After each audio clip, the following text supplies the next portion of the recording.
Today we've got massive progress on a canal being lined which will turn the Shropshire Union here into a beautiful waterway.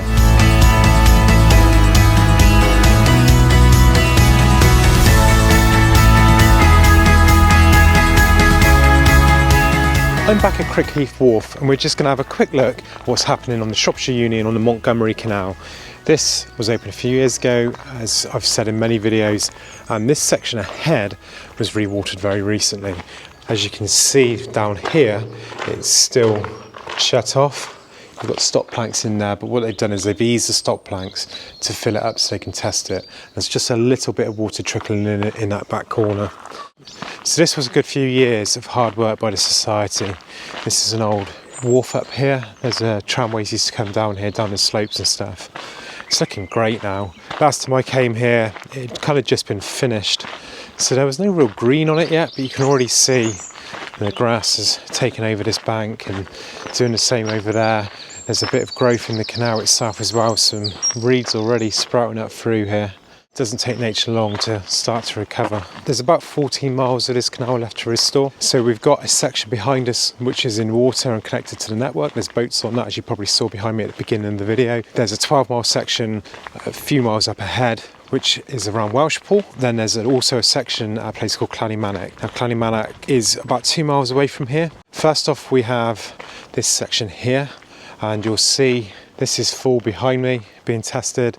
There's a pipe running from in there, you can see just over there, look, floating in the water. That's taking water across into the next section. This bit here is still undecided. A bridge needs to be put in for the farmer to access his field. The farmer's been very helpful here, I believe, and let the Canal Society use the land sort of behind us here to have a storage compound and stuff. So it's good to keep those landowners on side, because they're going to help you in the long run. So this bit here wasn't quite as full as this last time I was here. It was down on water, but it was being filled. Look at this as well. Again, a lot of grass growing. You can see just in the edge there where there's a real tuft of sort of grasses and stuff growing. That's where the blocks are that are sticking up, and they're filled with soil. And the idea is that you get that real growth on the edges. You can kind of, it's a bit different on this side. You can see where the blocks come up on that side. On the other side, they've got sort of half circular blocks sticking up, so the hole in the top allows growth in the top, and that's working so well already on those banks over there. So this was all funded, and what happened was they ended up with a lot of material left over. So they asked for permission to carry on going and see if they were allowed to. They were granted permission.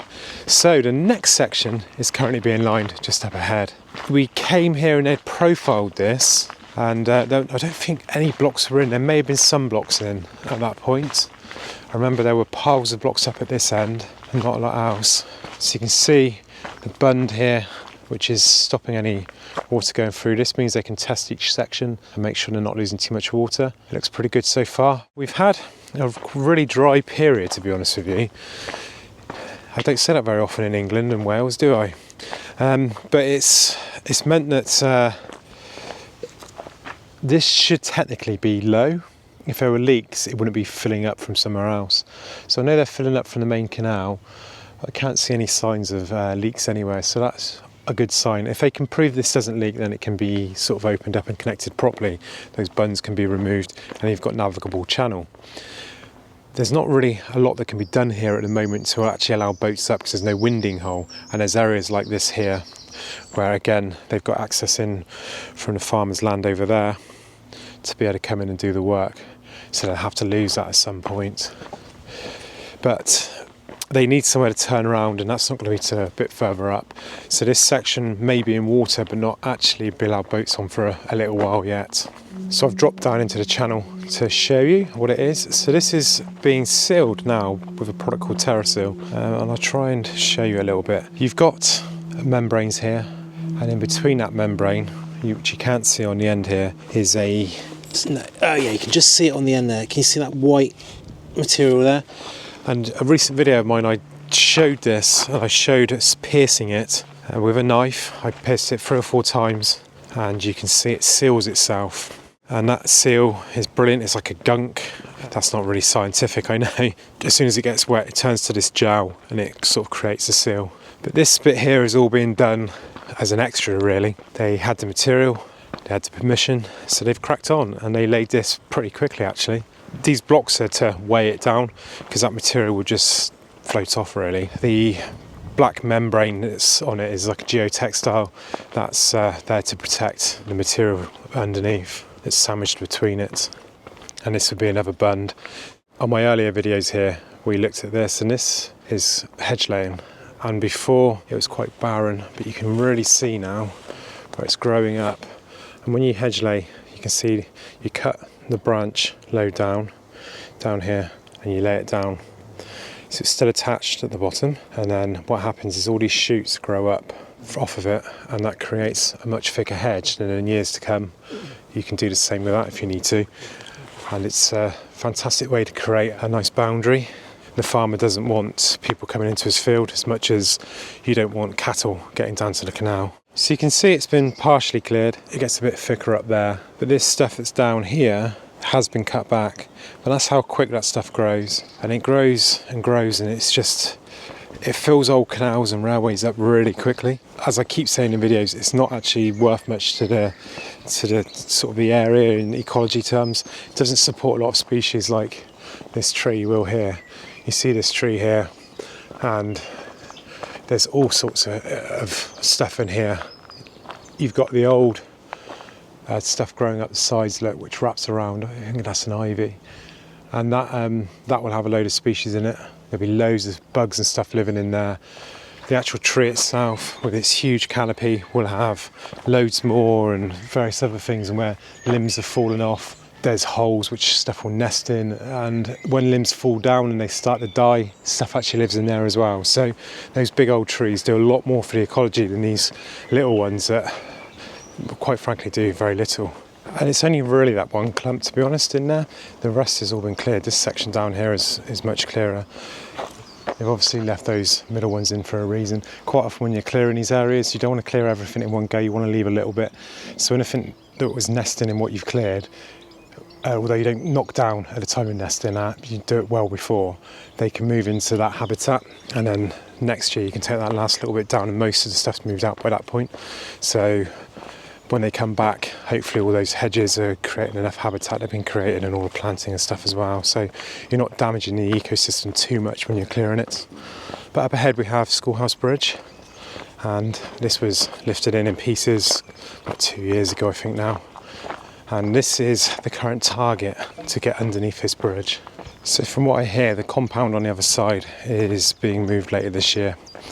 I literally just overheard some CRT people talking, so I guess once that's gone, that opens all of this up for work as well. So it might not be too long before we start seeing actual physical lining work done here. They've probably got a bit of work to do here on some sort of walls and wharf walls and stuff. As you can see here, there's a lot of blocks here, so something is going to happen down there.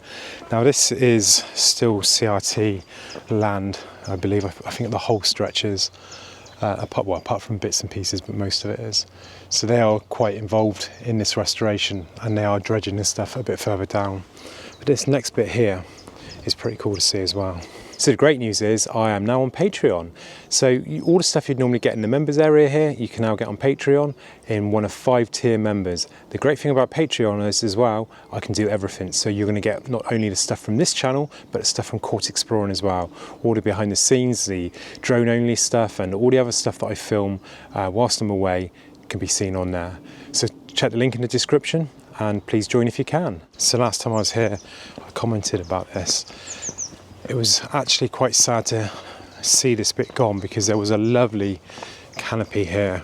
We had all these trees, you can see them all in here, all the bits left over. What they do is they leave the stumps in, and they can tie a trifle, I think it's called, to them, and then they can pull those whole stumps out. It's much easier than cutting them low. So this had grown up to a canopy across the top here, and you had like an arch walking through here, which was, it's quite beautiful, to be honest with you. But it will look a lot better with a canal in over that, because you've still got trees growing on the other side. So as they grow up and planting's done down here, once this is restored, you'll still have a massive tree canopy over the top, and it'll be much better because you've got that water source in here as well. So these sections are normally cleared when they want to do work that year. you've only got a short period when you can take the trees out because of nesting seasons and stuff. You can't really do anything from March onwards until September, I believe it is, when you can start doing that sort of work again. So you tend to take the trees out you need for that year. So I might be right when I say heavy work's going to start down here later in the year. I'm not that privy to information on this when they're a bit keep things sort of close to their chest, the Shropshire Union Canal Society. But yeah, very interesting. This bit here is much thicker, and just up ahead we have another bridge. It's called Llnymynech Road Bridge, I think it is. Probably a complete, really wrong pronunciation as usual with Welsh words.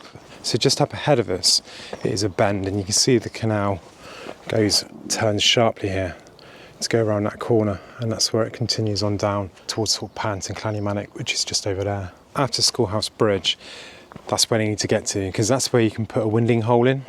You could probably put one up by Schoolhouse Bridge, but that there is perfect. It's a big open area, and that means that this could all be filled, boats on it, and be a working canal again, which would be fantastic. So it'd be fantastic to see this all in water, and I hope it is within the next 5 to 10 years. I think is a real possibility.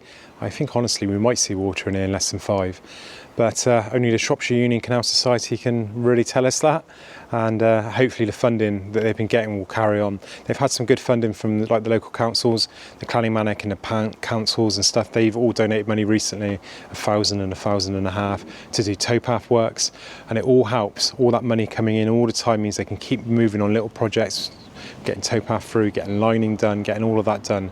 You know, in the winter they can get back to clearance and lining. They just don't stop. It's a fantastic project, and please do have a look at joining the Shropshire Union Canal Society and helping them, as well as the Montgomery Waterways Restoration Trust. I'll link both in the description. So thanks for watching. Have a great day.